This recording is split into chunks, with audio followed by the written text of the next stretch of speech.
Are you tired of feeling held back by self-doubt in your relationship or marriage? Do you constantly find yourself feeling inadequate, not good enough, not worthy of love, leading to anxiety and frustration and stress and all these uncomfortable emotions in your relationship or marriage right now? Well, you're not alone. And so in this video, I'm going to talk you through some practical strategies that you can begin to apply right now to be able to reclaim your confidence, break free of those chains of insecurity and feelings of inadequacy. And by the end, you'll have the tools to be able to create a shift in your mindset and be able to take control of your life and your relationship in the best possible way. Now, point number one is to identify those insecurities. What we have to do is understand where exactly are we experiencing these insecurities? What are the triggers? Sometimes it might be that he wants to work late at night. Sometimes it might be that you message him and it takes him hours to reply, and so on. There are lots of different triggers that we often experience in a relationship. We have to understand at a deeper level what is triggering the self-doubt. When you identify what those behaviors are, then you have the ability to start shifting them. Now, what I'd encourage you to do is actually start journaling these things. You know, in your Apple Notes or, in a piece of paper somewhere, write down what are these behaviors and how do you react to them. And it could be a physical reaction. In other words, you might start getting angry at him, you might get pissed off, you might go into sadness, you might go into resentment, and so on. And what are the triggers that are being brought up in your head, and what is the meaning that you're giving that? For example, he might decide he needs to work late.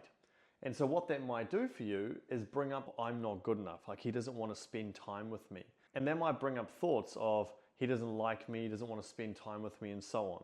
Which then leads to the meaning that you're associating with that as being, he doesn't want to spend time with me, or he's abandoning me, and so on.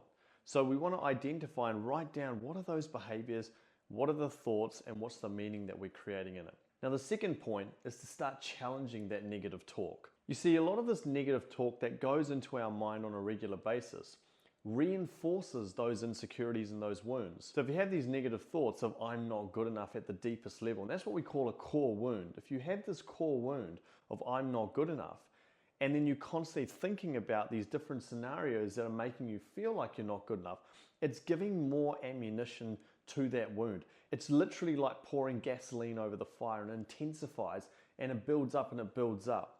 And if we continue to do that, then what happens is it completely distorts our vision of reality.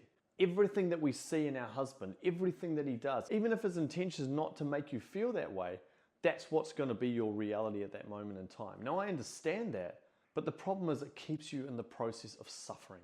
And I want to free you from that. Life is way too short. We don't want to suffer through all of this. Doesn't mean we don't address those circumstances, but you have to be able to get yourself into the best possible place mentally and emotionally.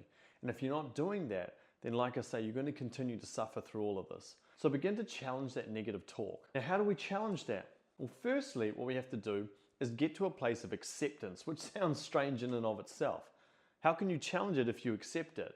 But that's actually the real key here. You see, when we've got a negative thought and we quickly try and bring in the positive thought, what we're doing is we're resisting the negative thought in and of itself, and we're suppressing it and trying to bring up that positive thought. A lot of the time though, and I know I've had this in my own life, whenever I've had a negative thought and I suddenly try and bring in the positive, I might think it, but I don't feel it. It doesn't feel like I really believe it, which is why we've actually got to accept those thoughts initially and saying things like, yeah, I do have these thoughts of I'm not good enough right now, or I am scared, or I am afraid, or I do feel abandoned. Whatever those thoughts are, acknowledge it and accept it. Doesn't mean you're giving it permission to continue on, but you're just allowing it to just be.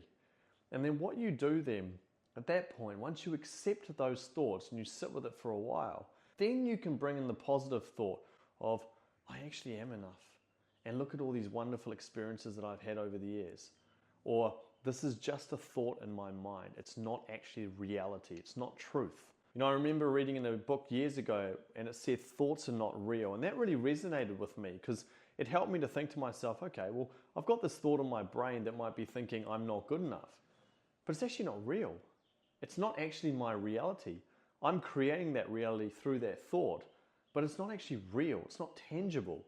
So therefore, I still have the choice to be able to think something differently. So once I've accepted those negative thoughts, I can then step into the thought of, I am enough just as I am, or I'm perfect in my own imperfection, or whatever it is that actually resonates with you, and feel it. If you spend enough time thinking that over and over, you're going to slowly start to feel that. So really take that time to challenge that talk by accepting it and then replacing it with a better quality thought. Now, the third point is to emotionally release those insecurities. Now, this is taking point 2 a little bit further. So we've had these negative thoughts, we've allowed ourselves to accept it, we've then attempted to replace those thoughts. If those feelings are not there, if you're not able to really connect in with those feelings of those new thoughts, then what I encourage you to do is when you're thinking of those negative thoughts like I'm not good enough or I'm feeling abandoned and so on, take the time to sit with the emotion of it. What are you feeling at the deeper level? Now, to address this, you have to make sure that you're actually allowing yourself to be present in the moment with these feelings. Don't think about it. If you're feeling this anxiety in yourself, don't start thinking about all the reasons why you're feeling anxious. Just feel those feelings in your body. Let them be there. Let them be present. Half the problem with negative thoughts and negative emotions is not the actual experience itself, it's the resistance to the experience. We don't want to feel those things, so we fight it. We try and push it away, but what we do when we push it away, we suppress it. Or we add more fuel to the fire and we keep that narrative going. You've got to allow yourself to just feel what you feel. Just take a few minutes every morning and every evening, just at a really simple level, and just be present with those emotions. Allow yourself to feel that. And just tell yourself, I'm allowing myself to be with these emotions and I accept it in its entirety. And you just make peace with that. You're not trying to fight it. You're not trying to change it, which sounds weird because of course we want to shift it. But if once again you're trying to change it, you're basically not acknowledging self-acceptance. So if you think about all the people that you love in your life, like truly love, you don't love them for just the good stuff. You will love them for all parts of themselves. But we don't apply that same logic to ourselves a lot of the time. We have these negative emotions and thoughts, but we hate these feelings about ourselves. We hate these negative thoughts. That's not self-acceptance. We have to acknowledge all parts of ourselves to let them be. And what you'll find is that as you accept those emotions, they will slowly start to pass and you'll be able to move through it and move past it. And that is a really powerful strategy that you can use initially as a way to be able to release some of those deep-rooted insecurities that you've been holding on to for a long time. And finally, don't act on those insecurities. You see, every time you act on it, if there's a certain belief that you have that you're not good enough, and then that triggers you to then go ahead and text him or be really angry at him or go silent or whatever it is, if you act upon that, you're going to give it more weight. You're going to really add fuel to the fire in that situation as well. And that makes it even harder in the long term to be able to let go and to be able to release. So what I want you to do is when you have those, those impulses to want to act on things and so on, take a step back, go back to point number 1. Identify those insecurities. Then challenge the negative self-talk. Address the emotional piece. And then that will allow you then to act from a place of authenticity. And you'll realize that half the challenges that we actually face in relationships is actually to do with ourselves. And that's not to say that you're the problem, but more that it allows you to recognize that the way that we often perceive things in life, or the actions that we take, or the way we think about things, is actually more to do with our own wounds and our own securities. And when we actually become what we call an empty vessel, and you actually clear your mind and you clear your energy, so you're actually at peace and you're in this moment, you'll actually find you'll take very different actions. Your whole energy when it comes to your husband or partner will be completely different, and he'll actually resonate with that more. And then as you guys start to connect more as a result of that, then things can actually go to a new level.